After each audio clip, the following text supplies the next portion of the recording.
بسم اللہ الرحمن الرحیم۔ السلام علیکم۔ 9ویں جماعت کی اردو، اسلامیات اور انگلش پنجاب بورڈ کے نوٹس PDF میں خریدنے کے لیے رابطہ کریں۔ اردو اور اسلامیات کے نوٹس ہارڈ کاپی میں بھی دستیاب ہیں، گھر بیٹھے آن لائن خریدے جا سکتے ہیں۔ دیے گئے ان نمبرز پر رابطہ کر کے آپ نوٹس خرید سکتے ہیں۔ انشاءاللہ آج کی ویڈیو میں آپ کے سامنے کلاس 9 انگلش پنجاب بورڈ کے یونٹ 3 ڈیفوڈلز، جس کا مطلب ہوتا ہے نرگس کے پھول، اس سبق کی ایکسرسائز میں موجود کوئسچنز کے آسان سے آنسرز پرووائڈ کروں گا وتھ ٹرانسلیشن، اور اس کے ساتھ ساتھ جو مشکل الفاظ ہوں گے ان کے میننگز بھی آپ کو ساتھ میں بتاتا جاؤں گا تاکہ آپ کو یاد کرنے میں آسانی ہو۔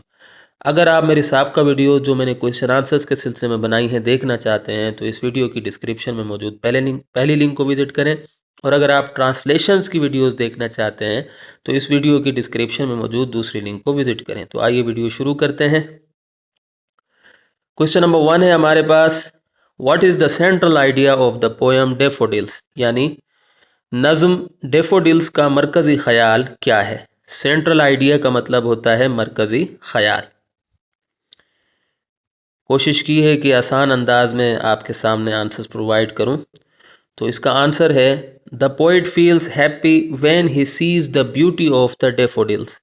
These flowers give him joy and peace even in solitude. The beauty of nature can make a person's heart happy and life delightful. یعنی ترجمہ اس کا کچھ یوں ہوگا کہ جب شاعر نرگس کے پھولوں کی خوبصورتی دیکھتے ہیں تو خوشی محسوس کرتے ہیں۔ یہ پھول انہیں تنہائی میں بھی خوشی اور سکون دیتے ہیں۔ فطرت کی خوبصورتی انسان کے دل کو خوش اور زندگی کو خوشگوار بنا سکتی ہے۔ اب الفاظ دیکھ لیں آپ۔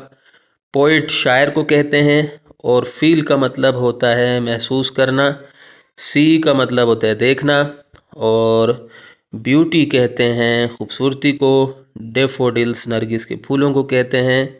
اس کے بعد ہے فلاورز پھولوں کو کہتے ہیں، جوائے کہتے ہیں خوشی کو، پیس کہتے ہیں سکون کو، اور سولیٹیوڈ کہتے ہیں تنہائی کو، اور اس کے بعد نیچر کہتے ہیں فطرت کو، پرسن کہتے ہیں انسان کو یا شخص کو، ہارٹ کہتے ہیں دل کو، ہیپی کہتے ہیں خوش کو، ڈیلائٹ فل کہتے ہیں خوشگوار، ٹھیک ہے، اور لائف کہتے ہیں زندگی کو۔ اچھا جی، اس کے بعد کوئسچن نمبر 2 ہے ہمارے پاس، Describe the setting where the poet saw the daffodils. How does this setting contribute to the overall mood of the poem? یعنی وہ منظر بیان کریں جہاں شاعر نے نرگس کے پھول دیکھے، یہ منظر نظم کی مجموعی کیفیت میں کس طرح اضافہ کرتا ہے؟ تو اب اس میں دیکھیں، یہاں سیٹنگ کا جو لفظ ہے، سیٹنگ کا یہاں مطلب ہوگا منظر، اور ڈسکرائب کا مطلب بیان کرنا، سو مطلب دیکھا، اور اس کے بعد ہے آسان سے الفاظ، کنٹریبیوٹ کا مطلب یہاں ہوگا اضافہ کرنا، کنٹریبیوٹ کا مطلب تعاون کرنا بھی ہوتا ہے، اور اوور آل موڈ کا مطلب مجموعی کیفیت، ٹھیک ہے، پویم کہتے ہیں نظم کو، پویم نظم کو کہتے ہیں۔ اب اس کا آنسر آپ دیکھ لیں۔ The poet saw the daffodils beside a lake and under the trees. They were dancing in the breeze. This beautiful setting creates a joyful mood in the poem. یعنی شاعر نے نرگس کے پھول جھیل کے کنارے اور درختوں کے نیچے دیکھے، وہ ہوا میں رقص کر رہے تھے۔ یہ خوبصورت منظر نظم میں خوشی بھری کیفیت پیدا کرتا ہے۔ تو اس میں اب الفاظ آپ دیکھ لیں، یہ سو ڈیفوڈل وغیرہ تو آ چکے ہیں۔ بسائڈ کا مطلب ہوتا ہے کنارے، ٹھیک ہے، اور لیک کہتے ہیں جھیل کو، انڈر کا مطلب ہوگا نیچے، ٹریز کہتے ہیں درختوں کو، اور ڈانسنگ کا مطلب رقص کر رہے تھے، ٹھیک ہے، اور اس کے بعد ہے بیوٹیفل سیٹنگ یعنی کہ خوبصورت منظر، اور کریٹ کا مطلب ہوتا ہے پیدا کرنا، جوائفل کا مطلب ہوگا خوشی بھری، جوائفل موڈ یعنی خوشی بھری کیفیت، اور پویم کہتے ہیں نظم کو۔ کوئسچن نمبر 3 ہے ہمارے پاس، how does the poet describe the daffodils, what imagery does he use to bring them to life? یعنی شاعر نرگس کے پھولوں کو کیسے بیان کرتے ہیں، ان میں جان ڈالنے کے لیے کس طرح کے تخیلاتی تصویر کشی کرتے ہیں۔ تو اب اس کی آپ دیکھ لیں، ڈسکرائب کا مطلب ہوتا ہے بیان کرنا، ڈیفوڈل کا مطلب آ چکا ہے، امیجری کہتے ہیں تخیلاتی تصویر کشی کو، ٹھیک ہے۔ اور اس کے بعد ہے برنگ دیم ٹو لائف کا مطلب ہوتا ہے جان ڈالنا، ٹھیک ہے، زندہ کرنا، جان ڈالنا۔ اس کا آنسر ہے The poet describes the daffodils as bright and beautiful flowers. He says that they are dancing in the breeze. He uses words like dancing. اچھا یہ دیکھ لیں، ڈانسنگ جو ہے وہ اس طرح کے جو ہے آپ دیکھ سکتے ہیں اس طرح کے نشانات میں آ رہا ہے، ٹھیک ہے، آپ بھی ایسے لکھیے گا۔ And tossing their heads to bring them to life through imagery. اس کا مطلب کیا ہے؟ مطلب پہلے دیکھ لیں پھر اس کو سمجھتے ہیں۔ شاعر نرگس کے پھولوں کو روشن اور خوبصورت پھولوں کے طور پر بیان کرتے ہیں۔ وہ کہتے ہیں کہ یہ ہوا میں رقص کر رہے ہیں۔ وہ رقص کرتے ہوئے اور اپنے سروں کو ہلاتے ہوئے جیسے الفاظ استعمال کرتے ہوئے ان میں تخیلاتی تصویر کشی کے ذریعے جان ڈال دیتے ہیں، ٹھیک ہے۔ اچھا جی، اب اس میں آپ دیکھ لیں، یہ تو آ چکے ہیں، ڈسکرائب، ڈیفوڈل وغیرہ تو آ چکا ہے۔ اس کے بعد برائٹ، برائٹ کا مطلب ہوتا ہے روشن یا چمکدار، بیوٹیفل خوبصورت کو کہتے ہیں، فلاور بھی آ چکا ہے، اور ڈانسنگ ان دا بریز، بریز، بریز کا مطلب ہوتا ہے ہوا، ٹھیک ہے۔ اور اس کے بعد ہے ٹوزنگ دیئر ہیڈس، اس کا مطلب ہوتا ہے اپنے سروں کو ہلاتے ہوئے، ٹھیک ہے۔ اور باقی سارے الفاظ آ چکے ہیں۔ ہاں یہ لفظ نہیں ہے، تھرو، تھرو کا مطلب ہوتا ہے کے ذریعے۔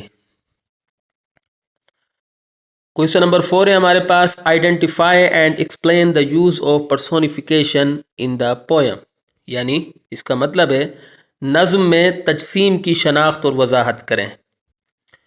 اچھا جی، آئیڈینٹیفائی کا مطلب ہوتا ہے شناخت کرنا، پہچاننا، ایکسپلین کہتے ہیں وضاحت کو، پرسونیفیکیشن کہتے ہیں تجسیم کو، ٹھیک ہے۔ یہ جو ہے ایک اصطلاح ہوتی ہے پوئٹری میں استعمال کی جاتی ہے۔ بہرحال ابھی آپ کو یہ زیادہ تفصیل سے سمجھنے کی ضرورت نہیں ہے۔ پوئم کہتے ہیں نظم کو۔ امیجری اور پرسونیفیکیشن یہ جو ہے پوئٹری کی کچھ ایسی چیزیں ہوتی ہیں جو بعد میں آپ ایڈوانس کلاسز میں مزید اس کے بارے میں پڑھیں گے۔ Answer: The poet uses personification by giving human qualities to the flowers in the poem. He uses words like dancing and tossing their heads to bring them to life. This makes the flowers seem alive and joyful, just like human beings.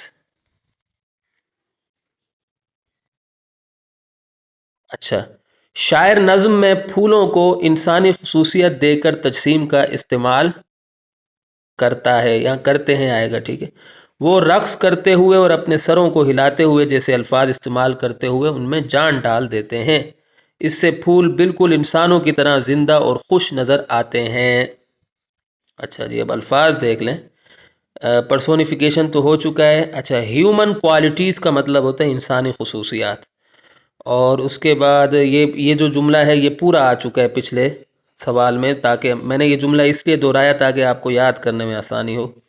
اچھا جی، اس کے بعد جو ہے اگر آپ آگے دیکھیں تو سیم کا مطلب ہوتا ہے نظر آتے ہیں، دکھائی دیتے ہیں، اور الائیو کا مطلب ہوتا ہے زندہ، جوائے فل کہتے ہیں خوش، ٹھیک ہے۔ اور باقی تو آسان سے الفاظ، ہیومن بینگز انسانوں کو کہتے ہیں۔ کویشچن نمبر 5 ہے ہمارے پاس، what is the effect of rhyme scheme on the poem's rhythm and flow, یعنی نظم کی لے اور روانی پر قافیہ بندی کا کیا اثر ہے؟ تو افیکٹ کہتے ہیں اثر کو، رائم اسکیم کہتے ہیں قافیہ بندی کو، اور اس کے بعد ہے ریدم، ریدم کہتے ہیں لے کو، اور فلو کہتے ہیں روانی کو۔ اچھا جی، اب اس کا بھی آسان سا آنسر میں نے بنایا ہوا ہے۔ دا رائم اسکیم ABABCC، یہ جو ہے اس کی رائم اسکیم ہے، یہ کیا ہوتی ہے کیا نہیں اس کے بارے میں آپ کو سمجھنے کی ضرورت نہیں ہے، آپ بس اس کو لکھ لیجئے گا، ٹھیک ہے۔ یہ پھر ایڈوانس کلاسز میں پڑھا جاتا ہے، کیونکہ پوئٹری کا علم ہوتا ہے تو یہ ابھی تو آپ کو سمجھ نہیں آئے گا، اور اس کو سمجھنے کی ضرورت بھی نہیں ہے فی الحال۔ The rhyme scheme ABABCC gives the poem a musical and pleasant sound. It makes the poem flow smoothly. It also helps express the joyful mood of the poem. یعنی اس کا مطلب یہ ہے کہ قافیہ بندی ABCC نظم کو موسیقی والی اور خوشگوار آواز عطا کرتی ہے. ٹھیک ہے، یہ نظم کو روانی سے آگے بڑھنے میں مدد دیتی ہے. یہ نظم کے خوشگوار مزاج کو ظاہر کرنے میں بھی مددگار ثابت ہوتی ہے. تو رائم اسکیم تو آ چکا ہے. اس کے بعد میوزیکل مطلب موسیقی والی، اور پلیزنٹ کہتے ہیں خوشگوار کو، ساؤنڈ کہتے ہیں آواز کو، گیو کا مطلب دینا یا عطا کرنا. اچھا جی، اس کے بعد ہے اسموتھلی، فلو اسموتھلی، روانی سے آگے بڑھنا. ٹھیک ہے، فلو اسموتھلی، روانی سے آگے بڑھنا. ٹھیک ہے، اس کے بعد ایکسپریس کا مطلب ہوتا ہے ظاہر کرنا. ہیلپس کہتے ہیں مددگار ثابت ہونا یا مدد کرنا. اور جوائے فل موڈ یعنی خوشگوار مزاج یا خوشی بری کیفیت، یہ پہلے بھی آ چکا ہے ایک ہی چیز ہے. ٹھیک ہے جی. اچھا، اس کے بعد کویشچن نمبر 6 ہے ہمارے پاس. Why do you think the poet describes the daffodils as jocund company, what impact do they have on him? یعنی آپ کے خیال میں شاعر نرگس کے پھولوں کو زندہ دل ساتھی کیوں کہتے ہیں؟ ان پھولوں کا ان پر کیا اثر ہوتا ہے؟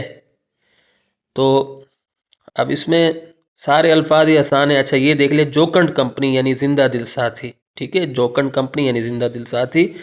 امپیکٹ کہتے ہیں اثر کو. باقی تو الفاظ تقریباً آ چکے ہیں.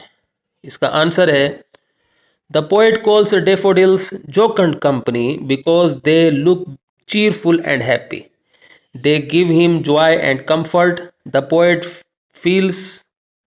feels less lonely and more peaceful because of the daffodils. یعنی اس کا مطلب یہ ہے کہ شاعر نرگس کے پھولوں کو زندہ دل ساتھی اس لیے کہتے ہیں کیونکہ وہ مسرور اور خوش نظر آتے ہیں. وہ انہیں خوشی اور سکون دیتے ہیں. شاعر نرگس کے پھولوں کی وجہ سے خود کو کم تنہا اور زیادہ پرسکون محسوس کرتے ہیں. تو اس میں آپ دیکھیں یہاں سے چیئرفل کہتے ہیں مسرور، اور ہیپی کہتے ہیں خوش کو. ٹھیک ہے، اور جوائے کہتے ہیں خوشی کو، کمفرٹ کہتے ہیں سکون کو، لیس لونلی مطلب کم تنہا. ٹھیک ہے، اور مور پیسفل کا مطلب زیادہ پرسکون، اور بیکوز آف کا مطلب ہوتا ہے کی وجہ سے. ٹھیک ہے، کی وجہ سے. اچھا جی، یہ ہو گیا.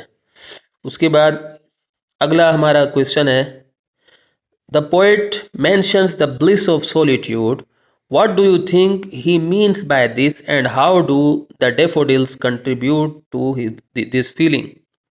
شاعر تنہائی کی مسرت کا ذکر کرتے ہیں. آپ کے خیال میں اس سے ان کی کیا مراد ہے، اور نرگس کے پھول اس احساس میں کس طرح اضافہ کرتے ہیں؟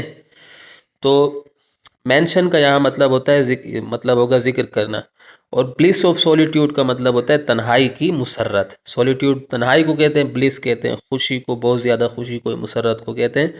اس کے بعد ہے ٹھیک ہے، کنٹریبیوٹ کا مطلب اضافہ کرنا، اور فیلنگ کہتے ہیں احساس کو.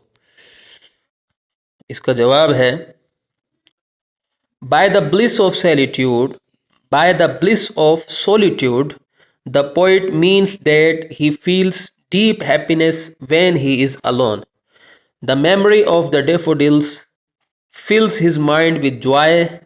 They make his loneliness peaceful and pleasant. یعنی تنہائی کی خوشی سے شاعر کا مطلب یہ ہے کہ جب وہ اکیلے ہوتے ہیں تو انہیں گہری خوشی محسوس ہوتی ہے. نرگس کے پھولوں کی یاد ان کے دل کو خوشی سے بھر دیتی ہے. وہ اس کی تنہائی کو پرسکون اور خوشگوار بنا. وہ ان کی تنہائی کو، ٹھیک ہے، ان کی لکھ لو، شاعر کی عزت کرنی چاہیے. وہ ان کی تنہائی کو پرسکون اور خوشگوار بنا دیتے. اچھا جی، اب اس کے اندر جو ہے اگر آپ الفاظ دیکھیں تو ڈیپ ہیپینس کا مطلب ہوتا ہے گہری خوشی. ٹھیک ہے، الون کا مطلب ہوتا ہے اکیلے یا تنہا، اور اس کے بعد میموری کا مطلب ہوگا یاد، اور اس کے بعد جو ہے مائنڈ کا مطلب ہوتا ہے نرگس کے پھولوں کی یاد ان کے دل کو. اچھا، یہ مائنڈ کا مطلب یہاں غلط لکھا ہوگا، یہاں دل بھی ہو سکتا ہے. مائنڈ کا مطلب ویسے ذہن ہوتا ہے. ٹھیک ہے، مائنڈ یعنی ذہن. ٹھیک ہے، چھوٹی چھوٹی غلطیاں ہو جاتی ہیں، معذرت چاہتا ہوں آپ سے. ویسے بھی آپ کو ٹرانسلیشن تو نہیں لکھنی ہے. اچھا، اس کے بعد ہے دے میک ہز لونلینس کہیں گے تنہائی کو. ٹھیک ہے، اور پیسفل کہتے ہیں پرسکون، اور پلیزنٹ کہتے ہیں خوشگوار کو.